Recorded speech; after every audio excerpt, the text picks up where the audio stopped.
பழனி அருகே வாய் பேச முடியாத மாற்றுத்திறனாளியை ஏமாற்றி திருமணம் செய்து வைத்து 10 நாட்களில் நகையுடன் மாயமான போலி மணப்பெண் மற்றும் அவருக்கு துணையாக இருந்த 3 புரோக்கர்கள் பழனி தாலுகா போலீசார் அதிரடியாக கைது செய்துள்ளனர். திண்டுக்கல் மாவட்டம் பழனி அருகே உள்ள கோதைமங்கலம் பகுதியை சேர்ந்தவர் பாலகிருஷ்ணன், வயது 29.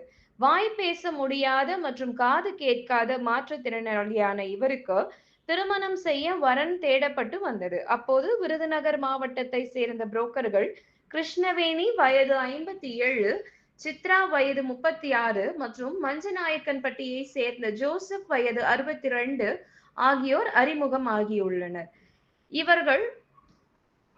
இவர்கள் மூலம் சாத்தூர் பழந்தல் கிராமத்தை சேர்ந்த ராமலட்சுமி வயது 26 என்ற பெண்ணை கடந்த 2025 டிசம்பர் மாதம் பாலகிருஷ்ணனுக்கு திருமணம் செய்து வைத்துள்ளனர்.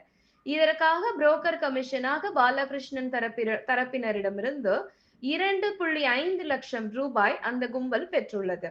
மேலும் திருமணத்தின் போது மணப்பெண்ணுக்கு 10 கிராம் நகையும் பாலகிருஷ்ணன் போட்டுள்ளார். ஆனால் திருமணம் முடிந்த 10 நாட்களிலேயே ராமலட்சுமி நகையுடன் வீட்டிலிருந்து மர்மமான முறையில் மாயமானார்.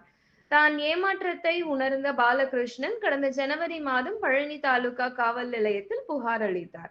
இது குறித்து தீவிர விசாரணை நடத்திய போலீசார் தலைமறைவாக இருந்த போலி மணப்பெண் ராமலட்சுமி மற்றும் மோசடிக்கு உடந்தையாக இருந்த புரோக்கர்கள் கிருஷ்ணவேணி, சித்ரா, ஜோசப் ஆகிய 4 பேரையும் அதிரடியாக கைது செய்து சிறையில் அடைத்தனர்.